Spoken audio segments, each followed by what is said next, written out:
En medio de los reclamos de la oposición venezolana por los resultados de las elecciones presidenciales, uno de sus dirigentes fue detenido por agentes y el hecho fue calificado como un secuestro. La Organización de Estados Americanos califica los resultados electorales de Venezuela como no confiables, mientras las Naciones Unidas y la Unión Europea piden que la información sea verificada en forma independiente. El caudal en el complejo hidroeléctrico Paute está en descenso por la falta de lluvias. Según SELEC, julio fue el más seco de los últimos 10 años. En la segunda entrega sobre el puerto de Esmeraldas, Televistazo muestra cómo la arena ahoga la infraestructura porque la corrupción ha retrasado el dragado. El veto a la ley de lavado de activos desata un nuevo episodio en el enfrentamiento entre el gobierno y la Asamblea, y el presidente dijo que presentará una demanda por inconstitucionalidad. 5 personas recibieron 57 disparos esta madrugada dentro de un taller mecánico del Cantón Nobol, provincia del Guayas. La Agencia Nacional de Tránsito aumentó en 2 años la vida útil para buses, taxis, tricimotos y otras categorías de transporte. La exdirectora del Consejo de la Judicatura en Guayas, Mercedes Villarreal, fue detenida en España. Tenía boleta roja de Interpol por el caso Purga. Buenas tardes, amigos. Venezuela bajo las miradas del mundo. Televistazo comienza con lo último en ese país, Estevi. ¿Qué tal, Gaby? Amigos, bienvenidos a esta emisión. El régimen de Nicolás Maduro arremetió contra la oposición.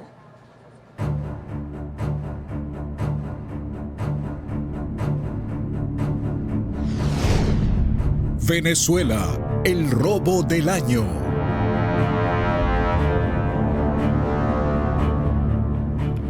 Agentes armados se llevaron esta mañana al dirigente Freddy Superlano, alto funcionario del partido Voluntad Popular. La agrupación política denuncia el hecho como secuestro.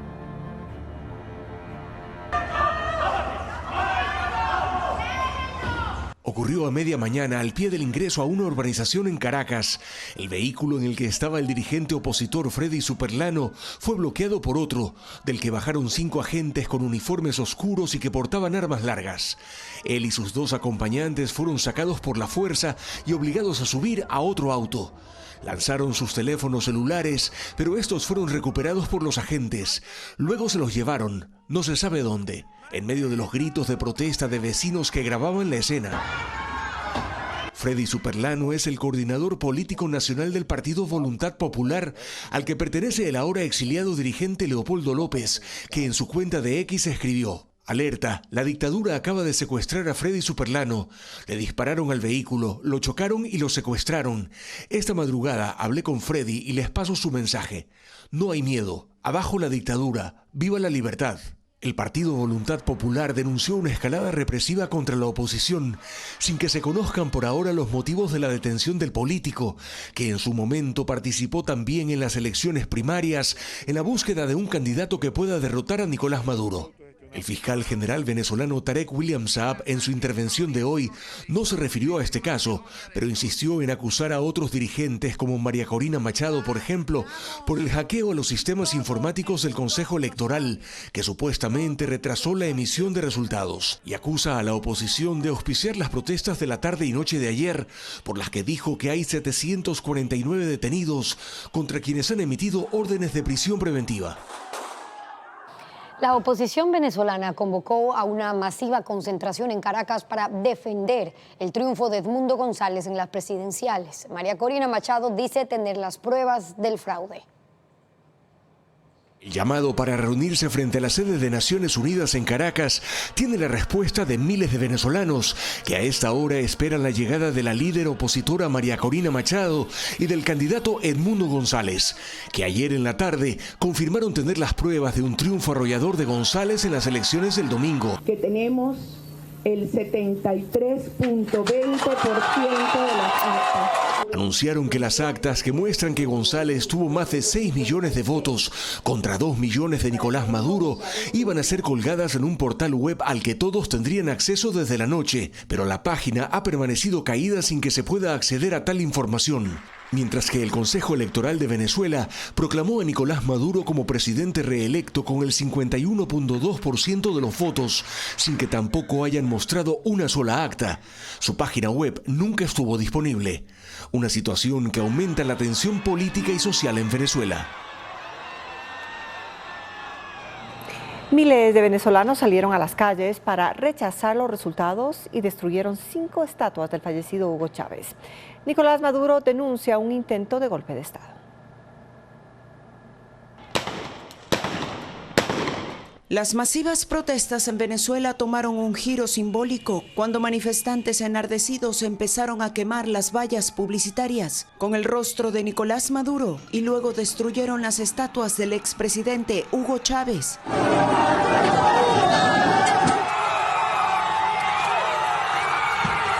Una de ellas fue decapitada y pasearon su cabeza por las calles. Así mostraron el enorme malestar tras los resultados de las elecciones presidenciales, en las que el Consejo Electoral, leal a los intereses del oficialismo, ratificó el triunfo de Maduro con más del 50% de votos, a pesar de las denuncias de fraude de la oposición. Efectivos policiales rodearon la embajada argentina, donde 6 colaboradores de María Corina Machado permanecen huyendo del asedio de Maduro. Ellos dieron aviso en redes de que tal vez tratarían de irrumpir en la sede diplomática. Un gran grupo de partidarios opositores llegó para resguardar el lugar. Maduro afirma que se está intentando imponer en Venezuela un golpe de Estado. Ellos quieren crear una crisis política. No han podido ni podrán. La paz le pertenece a toda Venezuela. Ya ha convocado una gran marcha de sus partidarios en Caracas. El ministro de Defensa de Venezuela cerró filas a favor del régimen. El también general en jefe del ejército calificó como un intento de golpe de Estado orquestado por la derecha y Estados Unidos a las protestas. Escuchemos parte de esas declaraciones.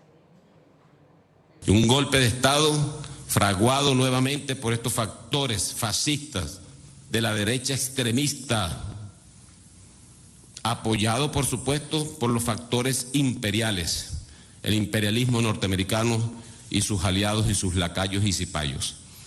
Un golpe de Estado en marcha, para lo cual el presidente comandante en jefe de la Fuerza Armada Nacional Bolivariana, Nicolás Maduro Moros, se ha puesto al frente para detenerlo nuevamente. Y junto a él, el pueblo de Venezuela, que lo eligió presidente para el próximo periodo presidencial. Y junto a él, las instituciones, la Fuerza Armada Nacional Bolivariana, todas las instituciones democráticas de la República Bolivariana de Venezuela. Y ese golpe de Estado lo vamos a derrotar una vez más. La vida útil de taxis, buses y furgonetas de transporte escolar y turismo aumentó 2 años más. Diego Puente con los detalles de la decisión de la ANT. Es oficial. La Agencia Nacional de Tránsito aumentó 2 años de vida útil a las unidades de servicio público como parte de los ofrecimientos del gobierno a los transportistas. La ANT modificó el cuadro de los años de circulación que estaba vigente desde el 2015. Así, la vida útil de los buses pasó de 20 a 22 años. Se incluyen las unidades de servicio urbano, inter e intraprovinciales. Los articulados pasan de 25 a 27 años. Las furgonetas, que incluyen las escolares, los taxis y el transporte turístico, pasaron de 15 a 17 años y las tricimotos de 6 a 8 años. El aumento de 2 años antes de renovar las unidades fue uno de los pedidos que hizo la dirigencia en las mesas de diálogo que instaló el Ministerio de Gobierno con este sector a inicios de mes. Entonces, el presidente de la FENACOTIP, Abel Gómez, dijo que el pedido se daba por la crisis económica y por la falta de créditos para renovar las unidades. Guillermo Abad, director de Justicia Vial, considera que el aumento de años de vida útil tendrá un impacto negativo en la seguridad vial, ya que habrá mayor desgaste de las piezas. Todos sabemos de que el mantenimiento de los vehículos del transporte público, principalmente el urbano, no es el más adecuado. Consecuentemente, la fatiga del material, al no tener una buena un buen mantenimiento, pues va a generar mayor siniestralidad vial por daño mecánico. La afectación también será para el ambiente. Unidades más viejas consumen más combustible y su tecnología emite mayor cantidad de humo a la atmósfera. El monóxido de carbono también perjudica al ser humano, provocando problemas respiratorios. Él considera que el aumento de años de vida útil de las unidades es beneficioso para los conductores en sus economías. Según su criterio, debe ser un parámetro a considerar para mantener el valor de las tarifas y exigir mejoras en el servicio. El ministro de Transporte y Obras Públicas, Roberto Luque, indicó ayer en Portoviejo que este es un beneficio directo para los transportistas y que se buscará incentivos para que puedan renovar las unidades. Este martes empezaron los operativos de control de velocidad en Quito y según los reportes de la Agencia Metropolitana de Tránsito hay 7 sancionados. Carla Delgado realizó un recorrido. Las sanciones por exceso de velocidad empezaron a ser aplicadas desde la madrugada de este martes en Quito. Esta mañana, personal de la Agencia Metropolitana de Tránsito realizó un operativo en Quitumbe, en el extremo sur. 7 personas fueron sancionadas en alrededor de 1 hora. 6 excedieron el límite de velocidad dentro del rango moderado con multas del 30% del sueldo básico unificado, es decir, $138. Los multados no pusieron reparos. También hubo una sanción mayor, la detención de 3 días que recayó en este ciudadano extranjero, porque excedió los límites de velocidad fuera del rango moderado. El radar marcó 64 kilómetros por hora. Él va a tener la lectura de los derechos constitucionales, va a ser trasladado a una valoración médica y posterior a la Unidad Judicial Sur para la audiencia de flagrancia ante esta. El juez podrá determinar cuál es la sanción correspondiente. En la avenida Simón Bolívar, una de las vías perimetrales más transitadas, la reducción de la velocidad fue evidente. Aquí, a la par se hicieron controles de seguridad. Con la medida se espera que los conductores cumplan los límites de velocidad establecidos. Para el casco urbano, 50 kilómetros por hora y en las vías perimetrales, entre 50 y 90 kilómetros por hora.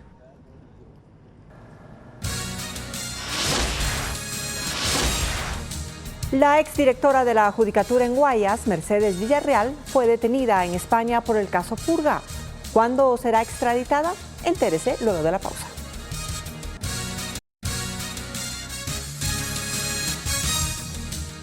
La exdirectora del Consejo de la Judicatura del Guayas, Mercedes Villarreal, fue detenida por la Interpol en España. Ella tiene una orden de prisión preventiva en Ecuador por el caso Purga y su extradición será tramitada por la Corte Nacional de Justicia.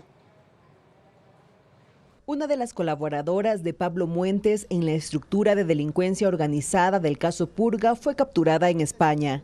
La exfuncionaria tenía una notificación roja para su localización y captura. Mercedes Villarreal, exdirectora del Consejo de la Judicatura del Guayas, fue detenida a las 9 de la mañana, hora de España, tras coordinaciones entre la Interpol Quito y su similar en España. Ella iba a ser apresada el 4 de marzo junto al exasambleísta del Partido Social Cristiano Muentes, la exdirectora de la Corte de Justicia del Guayas, Fabiola Gallardo, y otros procesados, pero un día antes huyó a Países Bajos. El trámite de extradición deberá ser impulsado por la Corte Nacional de Justicia y la Cancillería del Ecuador. Según la Fiscalía, Villarreal fue clave en la estructura que lideró Pablo Muentes para dar inmunidad a los jueces de la Corte de Justicia del Guayas que fallaban a su favor. Ella eliminó los sumarios administrativos contra la expresidenta Fabiola Gallardo y el exjuez Guillermo Valareso. Facilitó la conformación del Tribunal de Apelación en la acción civil del Banco del Pacífico contra Muentes por el uso de documentos falsos y separó al juez Ulises Torres por no alinearse a los fallos requeridos por Muentes. Ella es procesada como autora directa y con su captura podrá enfrentar el juicio. El ex juez de Guayas, Alberto Lino, procesado en el caso Purga, describirá la estructura de corrupción que operó en la Corte de Guayas. La fiscal pidió que se fije audiencia para su testimonio anticipado, como informa Jacqueline Rodas. Alberto Lino Tumbaco, el ex juez de Guayas que está preso por el caso Purga, va a colaborar con la justicia. La fiscalía lo ingresó al sistema de protección y pidió al juez que convoque a una audiencia para que rinda su testimonio anticipado. Según los cargos fiscales, el exasambleísta socialcristiano Pablo Muentes manejaba la Corte de Guayas y junto con Fabiola Gallardo y la directora provincial de la Judicatura, Mercedes Villarreal, sacó a un juez que se negó a fallar a su favor en el juicio contra el Banco del Pacífico y puso a Lino Tumbaco. A cambio, él solicitó un cargo para su hijo en la función judicial. El ex juez de Guayas, en su versión previa, contó cómo Pablo Muentes lo cooptó. Envió a traerlo desde su despacho en la corte hasta su casa en la isla Mocolí, San Borondón, para ofrecerle un ascenso y negociar la sentencia. En el testimonio anticipado, Lino dará detalles de la reunión y de la influencia de Muentes en la justicia de la provincia. En el caso Purga se procesa a 25 personas por delincuencia organizada, en su mayoría ex jueces de Guayas. Pablo Muentes, su esposa, primo y asesora, Fabiola Gallardo y otro expresidente de la Corte Provincial, el excomandante del Cuerpo de Ingenieros del Ejército y más militares. El proceso está a la espera de la audiencia para decidir si son sobreseídos o llamados a juicio. El presidente demandará la inconstitucionalidad de la ley contra el lavado de activos porque entró en vigencia sin que la Asamblea considere su veto parcial. Diego Cuenca describe este nuevo conflicto entre ambas funciones. La ley para combatir delitos de lavado de activos desató una pugna entre la Asamblea Nacional y el presidente de la República, Daniel Noboa, porque esa normativa entró en vigencia este lunes, a pesar de que el primer mandatario hizo una objeción parcial que no se tomó en cuenta por parte del legislativo. En un comunicado, la presidencia indicó que el veto busca evitar la reforma que dispone que la Asamblea sea quien designe al director de la Unidad de Análisis Financiero UAFE. Según el Ejecutivo, ese nombramiento debe ser técnico y no con intereses políticos. Pero el secretario general del Legislativo dijo que hasta el 24 de julio, que culminó el plazo, no recibieron ninguna observación de parte del gobierno. El día 25, es decir, un día después, se presenta el documento que decía contener una objeción, pero dicho oficio emitido por el presidente de la República ya se lo presentó en forma extemporánea. El funcionario mostró el correo que envió la Asamblea notificando al gobierno sobre la aprobación de la ley, con fecha 24 de junio a las 21 horas. Pero la presidencia asegura que recibieron el texto el 25 de junio. Por eso el primer mandatario anunció que presentará una demanda ante la Corte Constitucional por haber aprobado una ley sin tomar en cuenta su veto parcial. La OEA señala que el triunfo de Nicolás Maduro no es confiable. ¿Qué dicen la ONU y la Unión Europea? Ya le contamos.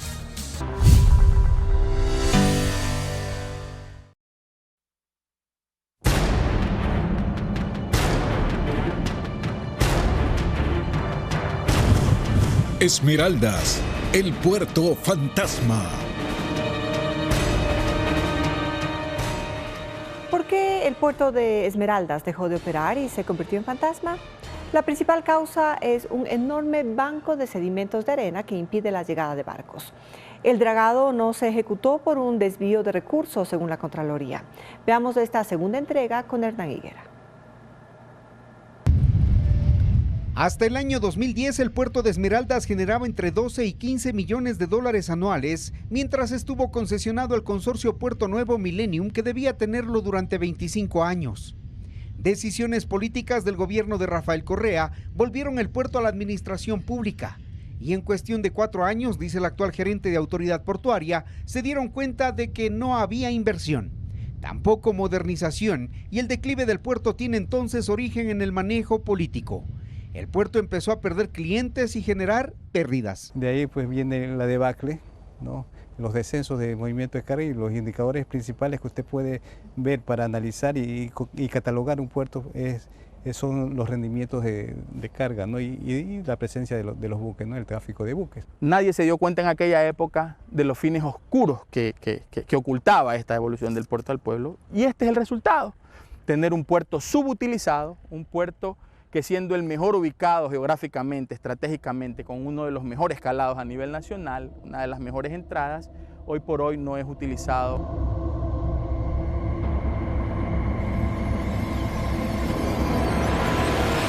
La La designación de gerentes sin perfil, el desvío de fondos, contratos ficticios y la corrupción en el manejo de la autoridad portuaria explican, según el actual alcalde de Esmeraldas, Vico Villasís, el descuido del puerto.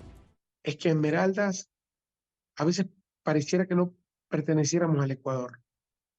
Las políticas se manejan para sectores específicos, para familias, y no ha habido un proyecto Ecuador, un proyecto país. Esmeraldas ha tenido otro problema más grande. La clase política ha sido nefasta. La corrupción ha hecho su parte.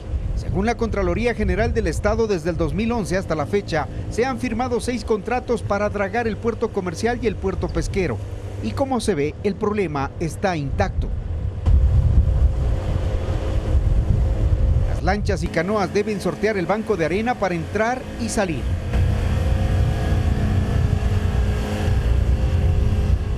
Ceder el paso, porque ya una isla los bloquea. Ahí están guardacostas de la Armada y remolcadores de Petroecuador. Si este momento hubiera un derrame de petróleo en el terminal de Balao, los barcos de Petroecuador no podrían salir por la escasa profundidad de las aguas.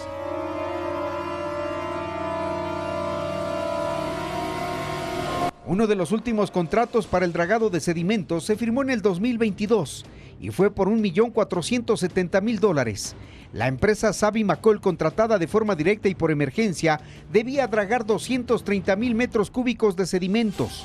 Solo movió 137.592 metros cúbicos de arena. Según Contraloría, se pagó por una obra incompleta y mal hecha. Nunca el puerto obtuvo la profundidad de 12 metros de calado que se requería. Inocar nunca certificó la profundidad. Hace 3 años existió la intención de ampliar el puerto de Esmeraldas y se firmó un contrato que nunca se ejecutó. Es más, en la autoridad portuaria encontramos estos pilotes de hormigón y algunas planchas que llegaron a costarle al Estado más de $20 millones. El caso de corrupción está en manos de la justicia. El exministro de Obras Públicas, Gabriel Martínez, anunciaba la ampliación de 150 metros del puerto de Esmeraldas y el reforzamiento de los muelles 2 y 3. Con esta inversión de $20 millones estamos potenciando esta facilidad portuaria para poder atraer inversionistas, para poder traer más negocios. Penales por peculado. Y Esmeraldas otra vez perdió. 11 funcionarios públicos son procesados por la justicia. Y esto es apenas una parte de la historia de lo que pasó con el puerto que generaba trabajo.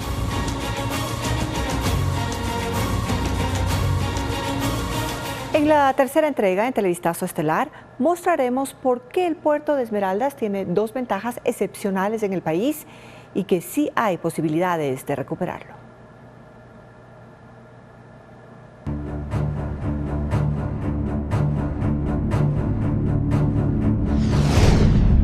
Venezuela, el robo del año.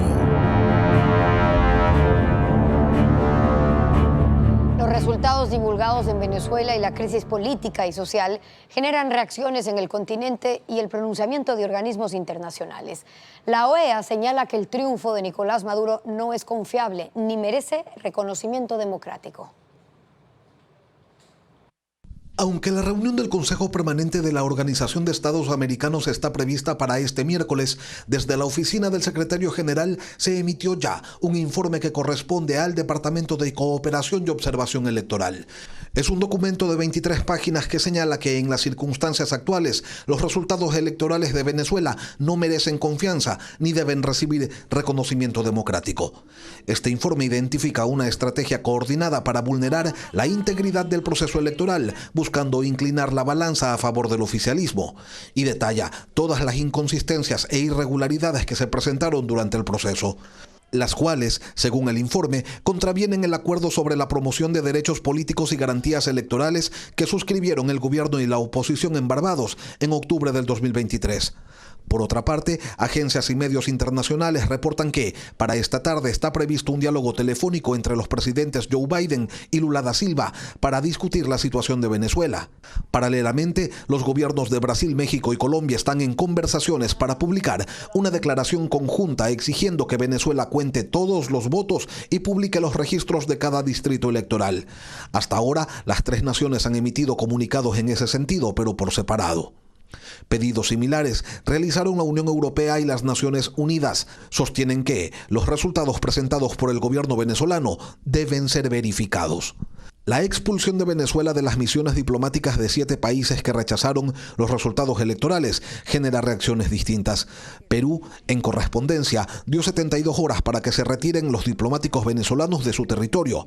Uruguay se limitó a calificar de injustificada y desproporcionada la medida. Chile, aunque rechaza la decisión, expuso que no va a actuar de la misma manera. Pero Maduro también tiene aliados. Y el Kremlin se pronunció nuevamente esta mañana señalando que la oposición venezolana debe reconocer su derrota.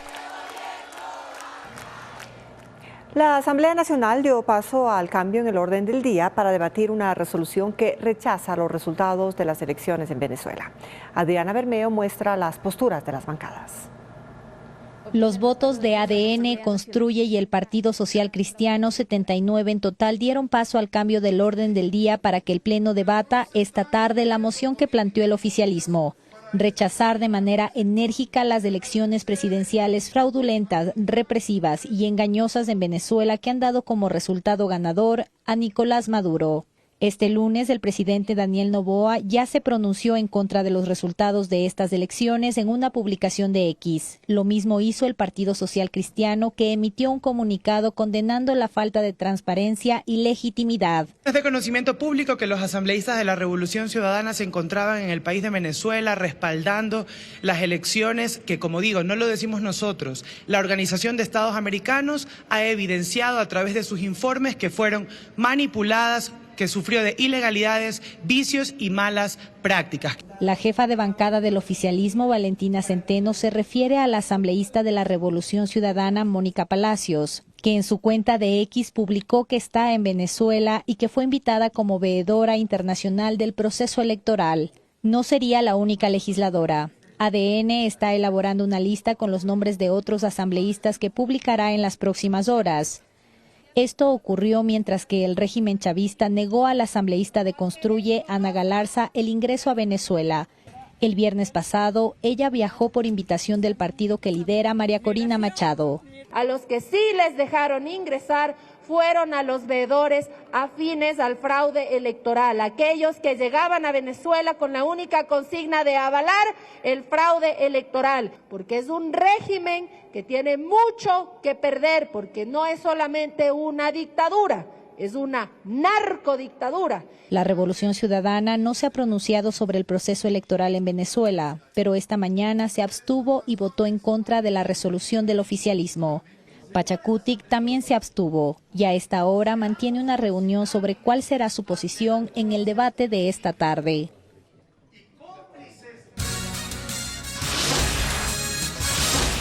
Los embalses de la cuenca del río Paute bajan antes de la sequía. Al volver, un informe de la situación.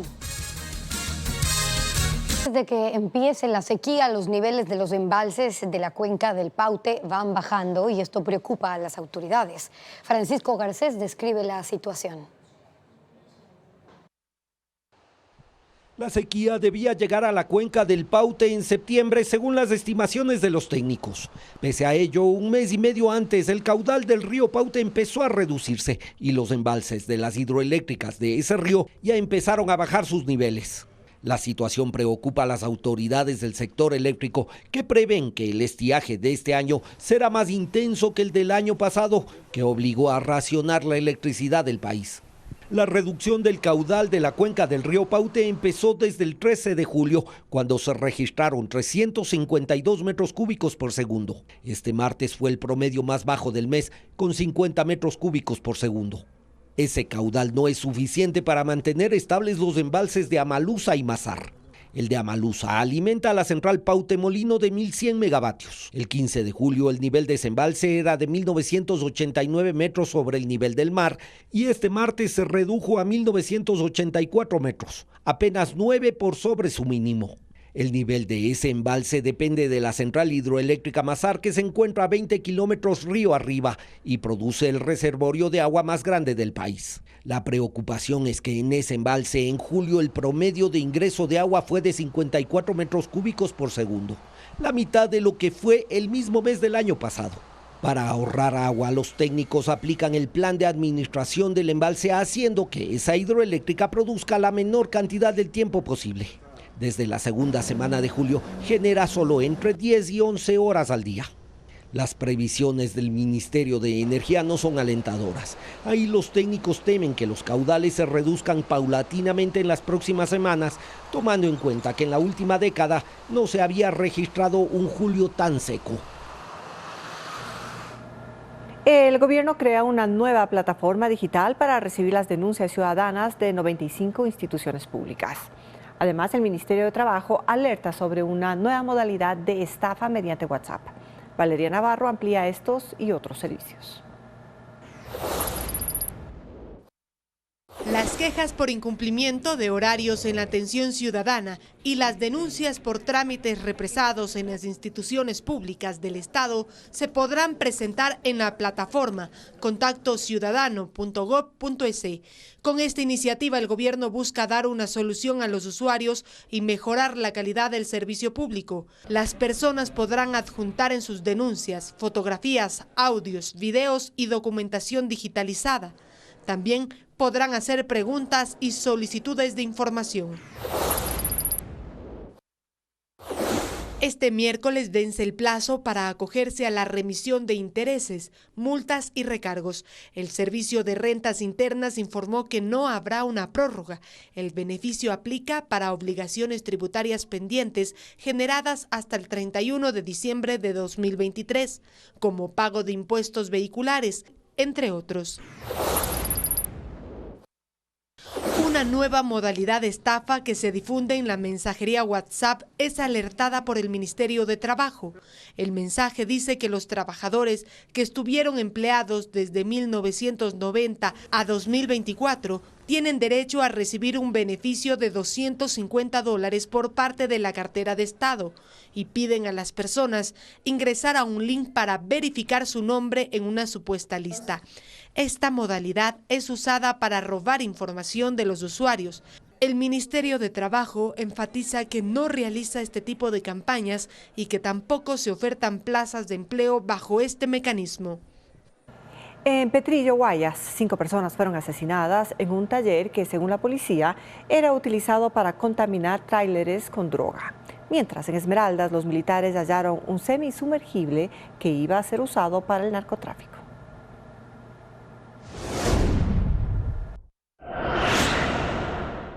A las 3 de la mañana de este martes, personas armadas ingresaron a este taller de mantenimiento de tráileres en el recinto Petrillo del cantón Nóvol en Guayas y asesinaron a 5 hombres. Entre ellos estaba el dueño del taller y su hijastro. Ambos tenían antecedentes penales por tráfico de sustancias. Según la policía, el ataque se debe a un ajuste de cuentas, ya que en el taller contaminaban tráileres con droga.